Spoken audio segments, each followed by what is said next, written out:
In mid-2025, something shocking happened that sent ripples through the global gaming community. Thousands of adult-themed and LGBTQ+ indie games suddenly disappeared from major PC gaming platforms like Steam and itch.io. No official warnings were issued, no public announcements made.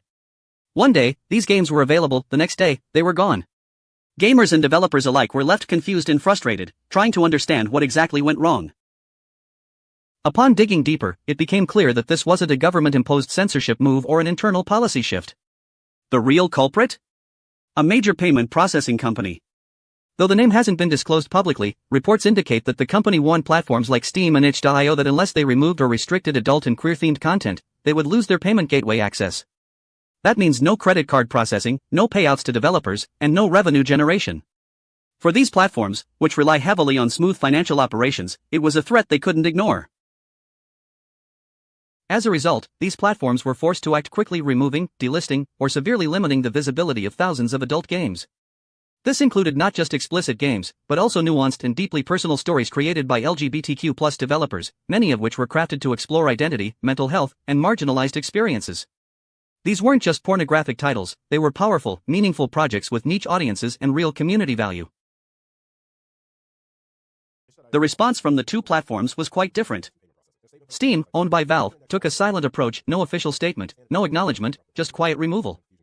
In contrast, itch.io, known for supporting indie and marginalized creators, issued a public post expressing disagreement with the pressure from payment providers but admitted that their hands were tied due to financial constraints. While itch.io did try to resist, the reality is, without payment infrastructure, they couldn't keep supporting such content. So why are payment processors so wary of adult or queer content? Their justification is based on vague concerns, international banking regulations, money laundering risks, and so-called moral risk clauses in user agreements. But here's the irony: violent video games filled with guns, blood, and death are allowed to flourish without question. Meanwhile, games that feature consensual intimacy, sexual health, or identity exploration get the axe. That's not just hypocrisy, that's corporate censorship in disguise. This issue has disproportionately affected small, independent developers. Most of these creators don't have big studios or backup funding. They relied on niche audiences and platforms like itch.io for survival. Many of them have now turned to alternative options like Patreon, Subscribestar, or even cryptocurrency donations, but the traffic and discoverability that Steam and itch.io offered can't be easily replaced. Revenues have dropped. Dreams have been delayed. Projects have been abandoned. On social media platforms like Twitter, Discord, and Reddit, the community's outrage exploded. Hashtags like #StopGameCensorship and #LetCreatorsCreate trended, with fans and developers posting their frustrations and fears. Some users pointed out that this isn't about adult content alone, it's about control. When private companies start determining what type of content can exist and what can't, all based on their brand safety, we're entering a dangerous territory where creative freedom is at risk. So where do we go from here?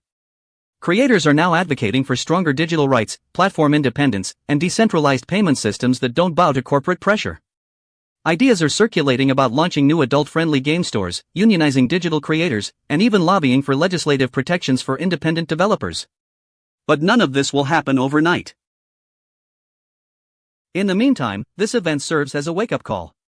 It reminds us that in the modern digital world, freedom of expression isn't always taken away with laws, sometimes it's just quietly turned off by corporations. What do you think? Was this about compliance and financial survival, or was it a hidden form of censorship? Let us know in the comments below. And if you appreciate deep dive content like this, don't forget to like, share, and subscribe. Because as long as voices like ours keep speaking out, maybe, just maybe, we can protect the future of gaming and creativity.